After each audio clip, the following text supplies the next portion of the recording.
They laughed first. That was the mistake. They laughed when CaitlinClark pulled from the logo and missed.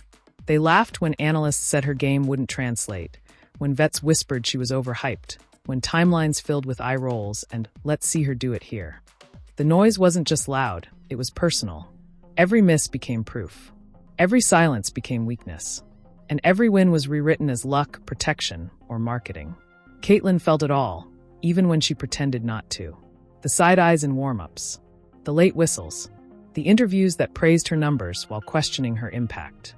She watched her name trend for the wrong reasons, watched confidence get labeled as arrogance, watched standards bend depending on who was holding the ball. The hate wasn't accidental. It was organized. It was strategic. It was meant to shrink her. But pressure doesn't always crush. Sometimes it forges. The moment didn't come with fireworks or a speech. It came in a packed arena buzzing with doubt, with cameras waiting for a stumble. Caitlin didn't smile. She didn't jaw. She didn't celebrate early. She just kept shooting, deeper, colder, more deliberate, like every release carried years of disrespect with it. The bench went quiet. The crowd shifted. The same people who laughed stopped breathing. Because this wasn't just a hot streak. This was control. Defenders pressed harder. She stepped back farther. Critics moved the goalposts. She shattered them. And somewhere between the logo threes and the deadpan stare, something irreversible happened. The narrative cracked.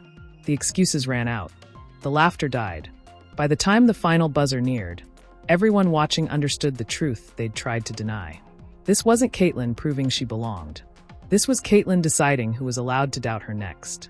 CaitlinClark didn't grow up dreaming about silencing haters, because at first there were none.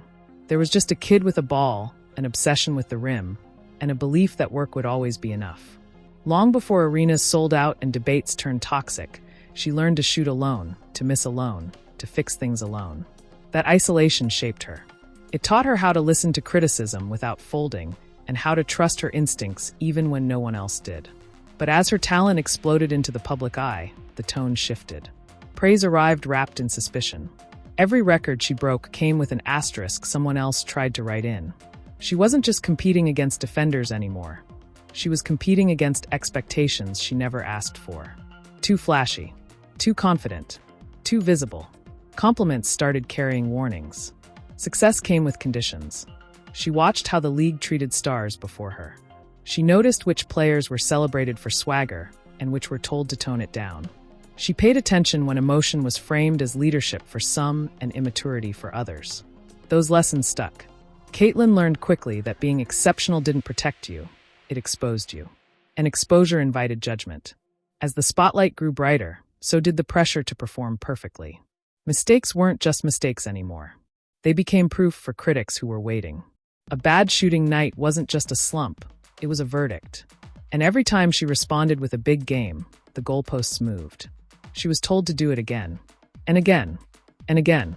The standard was endless, and it was exhausting. Behind the scenes, Caitlin felt the emotional toll more than she ever admitted. The constant noise made it hard to separate truth from agenda. She questioned whether silence was strength or surrender. She wondered if speaking up would only make things worse. So she stayed measured, calm, professional. That restraint earned her respect in some rooms and resentment in others. People mistook her composure for comfort, never realizing how much effort it took to hold everything in. She saw peers rise and fall under similar pressure. Some lashed out and were punished for it. Others played along and disappeared quietly. Caitlin didn't want either fate. She wanted control over her game, her voice, her future. But control is hard to claim in a system that thrives on narratives more than nuance. The hate intensified as her influence grew. Fans argued about her legacy before it had time to breathe. Analysts dissected her personality instead of her footwork. She became a symbol for change, for favoritism, for everything people felt the league owed them. None of it was fair. All of it was heavy. What hurt most wasn't the loud critics. It was the subtle doubts from people who should have known better. The way praise stopped short. The way achievements were framed as inevitable instead of earned. The way some opponents guarded her like she was dangerous, while others dismissed her like she was temporary. That contradiction gnawed at her. Caitlin responded the only way she knew how, by working. Earlier mornings, longer nights, more film, more reps. She built emotional armor shot by shot, learning to channel frustration into focus. Each time she was doubted, she added distance. Each time she was mocked, she added range. Her game evolved not just to score, but to dominate space, to bend defenses, to force acknowledgement. Still, the resentment followed. It always does when someone rises too fast for comfort. People accused her of being manufactured, of benefiting from attention, of being protected. They ignored the hours, the bruises, the quiet sacrifices. They reduced her to a headline because it was easier than admitting she was changing the game on her own terms. By the time the season reached its most intense stretch, Caitlin wasn't just carrying a team. She was carrying years of doubt, hers and everyone else's. She felt it in her chest before big games, not as fear, but as fuel. She stopped trying to be liked. She stopped trying to explain herself. The goal was no longer approval. It was clarity. She knew the moment was coming, a moment when words wouldn't matter, when context would disappear, when only performance could speak. And she also knew that when it arrived, it wouldn't just define her. It would expose everyone who had bet against her. And when that exposure happened, there would be no way to walk it back. The tension didn't explode all at once. It tightened, slowly, relentlessly, like a vice closing around CaitlinClark's season, her reputation, her sanity. Every game started to feel like a referendum, not just on her skill, but on whether the belief in her had been a mistake. The whispers grew louder in arenas, louder online, louder in studios where former players dissected her body language instead of her brilliance. She could feel the skepticism pressing in before tip-off, could sense the crowd waiting for a stumble instead of a moment. Defenses stopped playing her honest. They blitzed early, grabbed late, bumped her off cuts, and dared the refs to do something about it. Sometimes they did. Often they didn't. Caitlin learned quickly that the benefit of the doubt wasn't hers anymore. Any reaction from her was framed as entitlement. Any complaint was proof that she couldn't handle physicality. So she swallowed it, jaw clenched, eyes forward. She let the hits land and the whistles stay silent. Her teammates noticed. They saw the way the game was being called differently when Caitlin had the ball. They saw how opponents celebrated small wins against her like championships. Some tried to protect her. Others backed away, afraid the attention would follow them too. Locker room conversations grew cautious. Nobody wanted to be quoted. Nobody wanted to be misinterpreted. Caitlin felt more alone than she ever had, surrounded by people but isolated by perception. The media didn't help. After one loss, a panel questioned whether her shooting volume was hurting her team. After a win, they credited spacing, coaching, luck, anything but her. The narrative kept shifting just out of reach. She was always one performance away from finally proving it, no matter how many times she already had. That constant moving of the goalposts gnawed at her, not because she needed validation, but because she recognized the pattern. This wasn't analysis. It was resistance. The breaking point came on a nationally televised night everyone had circled. The matchup was billed as a test, a measuring stick, the kind of game that supposedly separated hype from substance. Caitlin felt calm in warm-ups, too calm. That unnerved her more than nerves ever could. She knew something was coming. She just didn't know what form it would take. From the opening possession, the tone was hostile. Traps came early. Contact came harder. She got knocked to the floor on a drive with no call. On the next possession, she drilled a three from several feet beyond the arc. No celebration, just a look. The crowd roared, but the energy wasn't joy, it was tension. People weren't cheering for a show. They were watching a confrontation. By halftime, Caitlin had absorbed more punishment than points. The box score didn't reflect her impact, but the defense's desperation did. She sat on the bench, towel over her head, hearing fragments of commentary float down from the broadcast monitors. Questions, doubts, the same tired refrains. Something inside her hardened. The second half began and the game tilted. Caitlin started pulling earlier, deeper. Shots defenders didn't expect her to take and couldn't stop. One from the logo, another from the wing, fading, hand in her face. The bench stood. Opponents called timeouts they didn't have answers for. The crowd flipped from anxious to electric. This wasn't rhythm shooting. This was defiance. Then came the moment that changed everything. Late in the third quarter, after hitting back-to-back threes, Caitlin got shoved hard on a cutaway from the ball. No whistle. She turned toward the official, eyes burning, said nothing. The next possession, she crossed half-court, took one dribble, and launched from absurd range. Swish. Dead center. She didn't look at the bench. She didn't look at the crowd. She looked straight at the opposing sideline. Not taunting. Not smiling. Just staring. The arena erupted. Social media detonated. Clips spread in real time. Some called it cold-blooded. Others called it disrespectful. The debate ignited instantly, but the message was unmistakable. Caitlin wasn't asking for respect anymore. She was taking it. From there, the game spiraled. Defenders pressed tighter. Fouls piled up.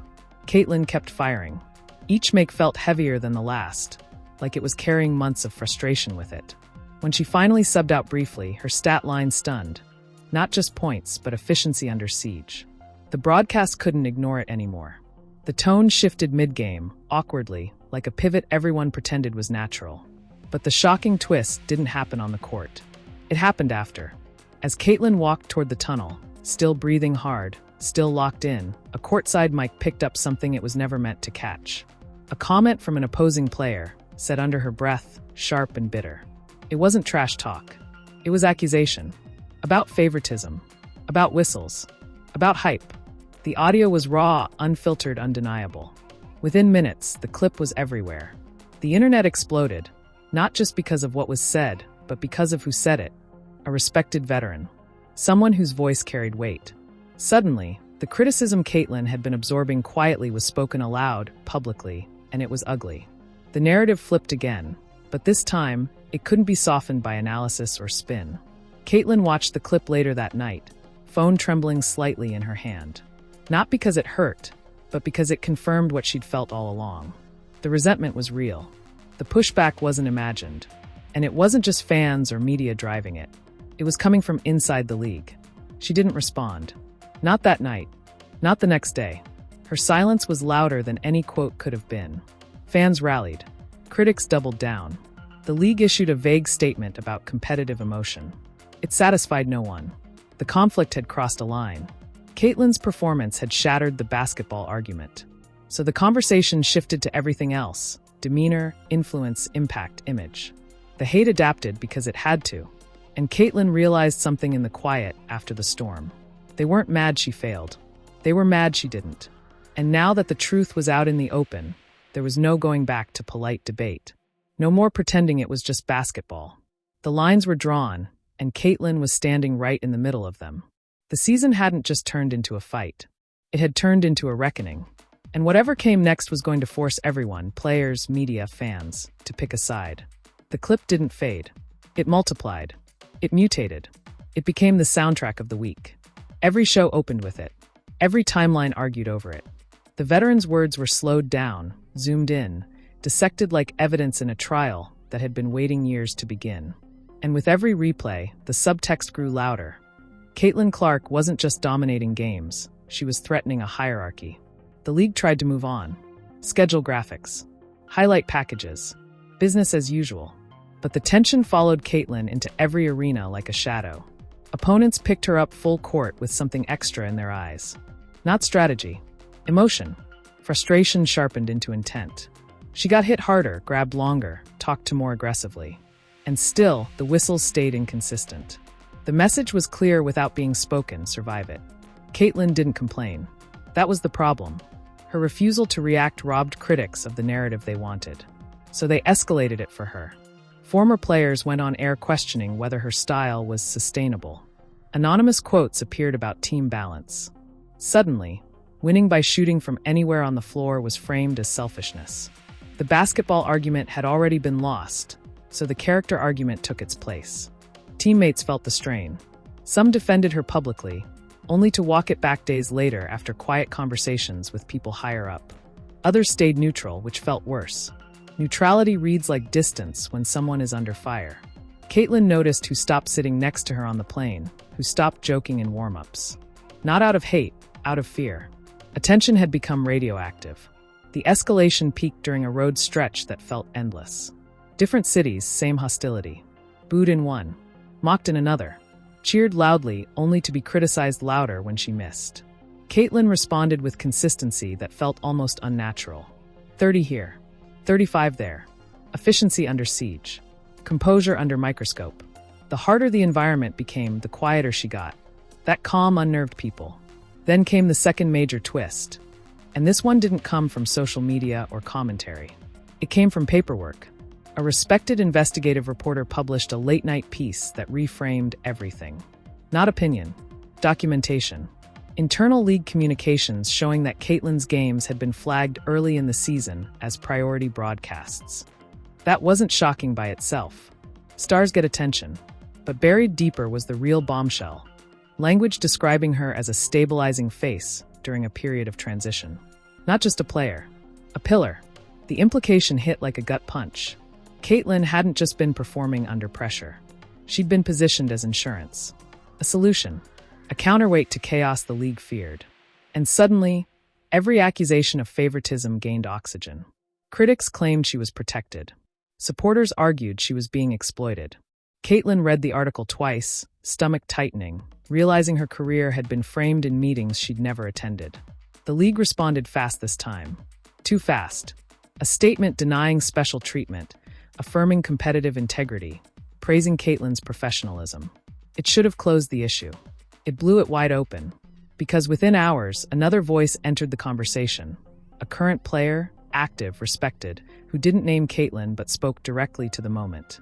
She talked about invisible pressure, about being compared to a standard you didn't set, about watching narratives choose favorites and scapegoats in the same breath. Her words were careful, but the meaning was unmistakable. The locker rooms across the league went quiet. Players started checking contracts. Agents started making calls. If Caitlin could be framed as both the league's future and its problem, then nobody was safe. The system didn't reward loyalty or excellence, it rewarded usefulness. And usefulness could expire. Caitlin felt the shift immediately. The league didn't attack her. It insulated itself. Interviews became shorter. Questions became safer. Features dried up overnight. The same outlets that had elevated her now kept her at arm's length. It wasn't punishment. It was containment. She played through it anyway. Another road game. Another hostile crowd. Late in the fourth, down 2, Caitlin took a screen, absorbed contact, and launched from deep. The shot hung. Dropped. Ice. The building went silent. Her teammates rushed her. She barely reacted. She'd been here before. But as she walked to the bench during the timeout, she noticed something new. Cameras weren't on her. They were on the opposing bench. On reactions. On frustration. On a league watching its old arguments crumble in real time. Caitlin wasn't just winning games anymore. She was forcing a rewrite. After the buzzer, reporters crowded, desperate for a quote that would tilt the story. Caitlin gave them nothing inflammatory. Just facts. Just focus. Just basketball. It infuriated people who wanted a villain or a hero. She refused to be either. Then the final escalation landed, quiet, strategic, chilling. A source confirmed that the league was reviewing internal communication standards around player narratives and broadcast framing. On the surface, it sounded responsible. In reality, it meant the league was nervous. Very nervous. Because once fans start questioning intent instead of outcome, control slips fast. Caitlin realized the truth as she packed her bag that night. Breaking her haters wasn't just about shots made or games won. It was about exposure. She had forced the league, the media, and other players to confront uncomfortable realities. And systems don't forgive people who make them look in the mirror. As she boarded the team bus, phone buzzing with messages she hadn't read, Caitlin understood something with terrifying clarity. The backlash wasn't peaking. It was reorganizing. And the next move wouldn't come from the crowd. It would come from the people who had the most to lose. The fallout hit in waves, and each one landed harder than the last. It wasn't just loud anymore. It was personal, emotional, and everywhere. Social media turned into a battleground where every clip of CaitlinClark was used as ammunition. Her makes were labeled agenda-driven. Her misses were celebrated like victories. Fan bases fractured, not over teams, but over what Caitlin represented. Progress to some, preferential treatment to others. And nobody was listening anymore. They were shouting past each other. Caitlin felt it most in the quiet moments. Walking into arenas where boos didn't sound playful. Reading headlines that questioned her fit instead of her form. Watching analysts praise her composure while subtly blaming her for the chaos around her. The contradiction was suffocating. She hadn't changed. The environment had. And now, every step she took felt like it was being measured for permission rather than performance. Angel Reese watched the storm and felt a familiar ache. She'd lived this cycle before. The way confidence became controversy, the way dominance triggered discomfort. Fans pulled her into debates she didn't start, comparing reactions, body language, tone. Angel didn't run from it. She leaned into her own presence, posting workout clips that radiated defiance. Her supporters rallied harder, framing Caitlin's backlash as proof the system only tolerates certain kinds of greatness. Paige Buchers tried to stay above it, but the noise crept in anyway. Commentators framed her as the safe star, the one who didn't disrupt. That label stung. It erased her fire, her sacrifices, her fight back from injury. Paige felt boxed in by praise that came with expectations of silence. She wondered if speaking up would cost her more than staying quiet. And that realization scared her more than any defender ever had. Inside locker rooms across the league, emotions ran hot. Some players vented openly, frustrated by inconsistency and narrative favoritism. Others warned against speaking at all, afraid of being labeled difficult or disloyal.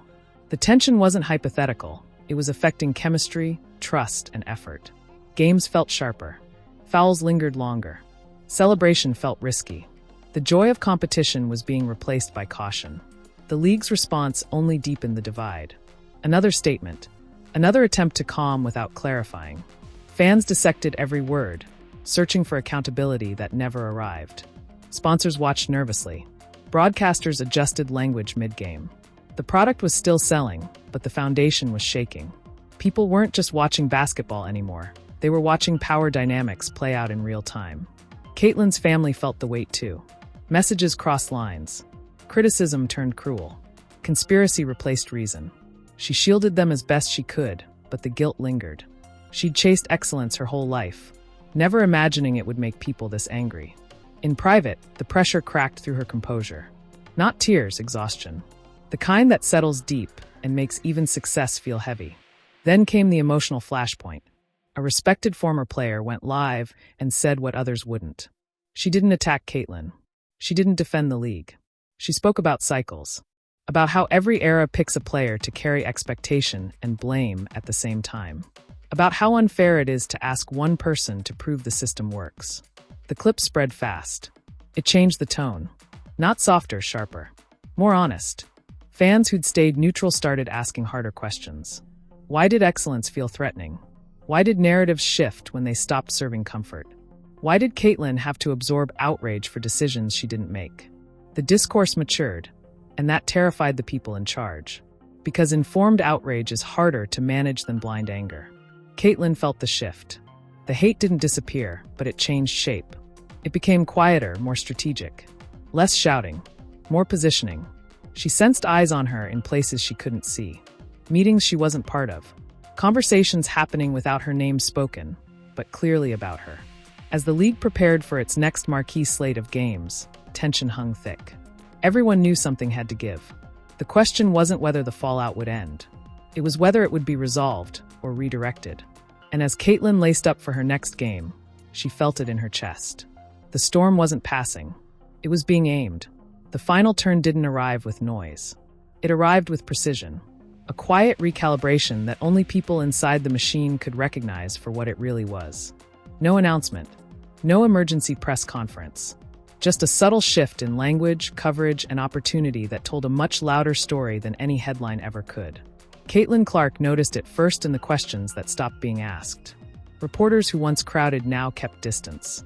Segments that once led broadcasts were moved later. Not erased, repositioned. The league hadn't turned on her. It had done something more calculated. It had decided to neutralize her. Not by silencing her voice, but by removing the friction she created.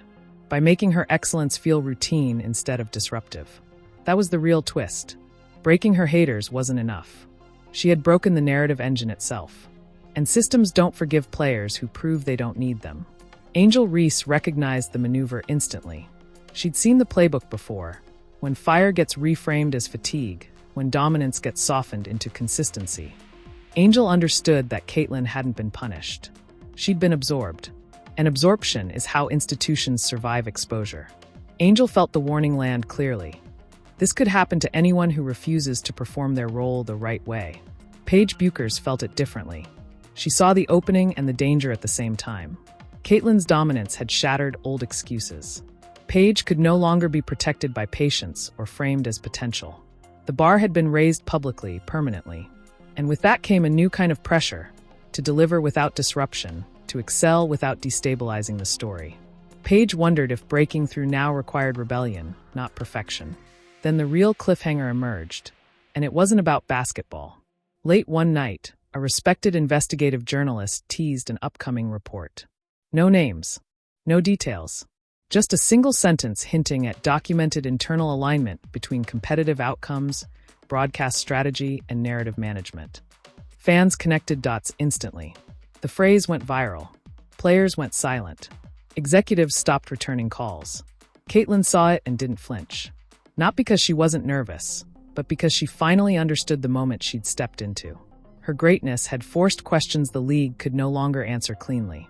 And now, those questions were being asked by people with receipts. The irony was brutal. Caitlin had broken her haters by doing the one thing they said she couldn't: dominate under pressure without cracking. But in doing so, she'd exposed a truth bigger than her career. That talent doesn't just challenge defenders. It challenges control. And when control feels threatened, the response isn't always loud. Sometimes it's surgical. The next game felt different. Not hostile, not warm, just observant. Like everyone was watching her to see if she'd noticed the shift. Caitlin played the same way she always had: deep shots, sharp reads, unshakable calm. But this time, the reaction felt delayed. Applause arrived late. Praise sounded cautious, as if people were afraid of amplifying her again. After the buzzer, Caitlin walked off without looking up. She didn't need to. She knew what was happening now. The league was preparing for life after the storm. And storms, once survived, become lessons, not legends. Then came the final moment. As Caitlin reached the tunnel, her phone buzzed. One message. No sender name. Just a preview link and 6 words. They're ready to explain everything. No timeline. No context. Just a warning. Caitlin stopped walking. Angel would see it soon. Paige would too. So would everyone who had felt the ground shift over the last few weeks. The question wasn't whether the truth was coming out. It was who would still be standing when it did. Because CaitlinClark hadn't just broken her haters. She had forced the game behind the game into the light. And once that happens, nothing ever goes back to normal. This is the moment where watching turns into choosing. Not between players. Between narratives. Between comfort and clarity. CaitlinClark didn't just break her haters by making shots. She broke the illusion that excellence can exist without consequence. And now the league, the media, and the fans are standing at the edge of something they can't unsee. If you followed this story, you felt it, that tightness when the goalposts moved, that frustration when questions went unanswered, that realization that talent alone doesn't decide who gets celebrated and who gets managed. This isn't about defending one player and attacking another. It's about refusing to let systems hide behind silence when pressure exposes the seams. Pay attention to what happens next. Not the highlights, the omissions. Watch which conversations disappear, which voices get softened, which questions stop being asked altogether. Support the players who compete without apology and speak without theatrics. Demand transparency without turning it into tribal warfare. Because the easiest way for control to return is for fans to turn on each other instead of looking up. If you love this game, protect it by holding it accountable. Celebrate greatness without conditions. Call out inconsistencies without cruelty. And remember that progress isn't proven by how loudly we cheer stars. It's proven by how honestly we examine the systems around them. CaitlinClark didn't ask to be the test case. Angel Reese didn't ask to be the contrast. Paige Buchers didn't ask to be the middle ground. Yet here they are, carrying expectations that say more about the league than about them. Don't let that weight be ignored or normalized. So stay engaged. Stay critical. Stay fair. Question polished statements. Rewatch the moments that made you uncomfortable. They're usually the ones that matter. And when the next report drops, when the next adjustment is announced, don't rush to forget. Because the moment Caitlin broke her haters wasn't the end of the story. It was the start of accountability. And what happens next will depend on who's still paying attention when the lights dim and the explanations finally arrive.